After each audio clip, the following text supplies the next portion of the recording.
Hey guys, Anila, I love your question about how you do it with these boxes. So I thought I would do number 1 with you and then post it on here, and then you guys can get the gist of how to do it and finish it with 2, 3, 4, and 5. All right, so for number 1, they have these boxes set up and says data. So these are your different numbers that you have. So our data they give us, the first one was 3, the second one was 1, then a 5, then a 4, then an 8, then a 6. The second column is the mean. Now the mean is going to be the same for all of them. I got to find the mean first. Well, to find the mean, I got to add them all together and then divide by however many pieces of data I have. So 3 plus 1 is 4. 4 plus 5 is 9. 9 plus 4 is 13. 13 plus 8 is 21. 21 plus 6 is 27. And then I have 1, 2, 3, 4, 5, 6 pieces of data. So I'm going to have to do 27 divided by 6. Well, 27 divided by 6.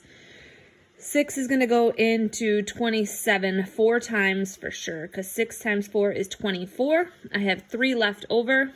6 doesn't go into 3, so I'm going to add a decimal and a 0. Bring down my 0. 6 goes into 30. 5 times, that's exactly 30. So 4.5 is my mean. 4.5, 4.5, 4.5, 4.5, 4.5, 4.5. Next, the next column says the difference. They want the difference. So remember, it's always your mean and your data, the bigger number minus the smaller number. So my difference is going to be 4.5 minus 3. So my absolute value then, or when I do my subtraction, in this case is 4.5 minus 3, that's 1.5. The second one, my data was 1, my mean was 4.5. My bigger one is 4.5, so I'm going to say 4.5 minus 1.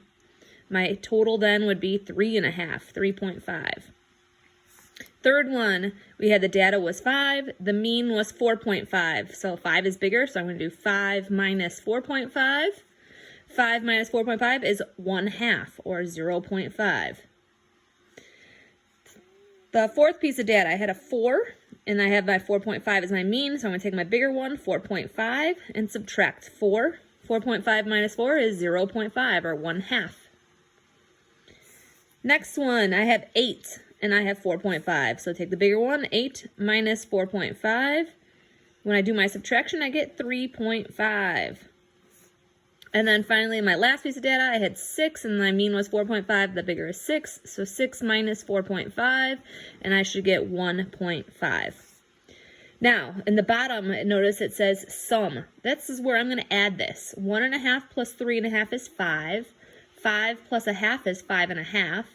5.5 plus another half is 6. 6 plus 3.5 is 9.5. And then 9.5 plus 1.5 is 11.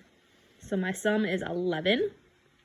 My MAD then is going to be the 11, my sum, divided by however many pieces of data I had, and we had 6. So it's going to be 11 divided by 6. If I do my math, 11 divided by 6, 6 goes into 11 one time, that's 6. When I subtract, I get 5. 6 doesn't go into 5, so I'm going to add a decimal and a 0, bring it down. 6 goes into 50, let's see, 8 times. 8 times 6 is 48. 50 minus 48 is 2. 6 doesn't go into 2, so I'm going to add another 0, bring it down. 6 goes into 20 3 times. That's 18. I have 2 left over. I'm going to have to bring down another 0. Can we see that it's going to keep repeating? So it's going to be 1.83 where the 3's are repeating. So there's my answer.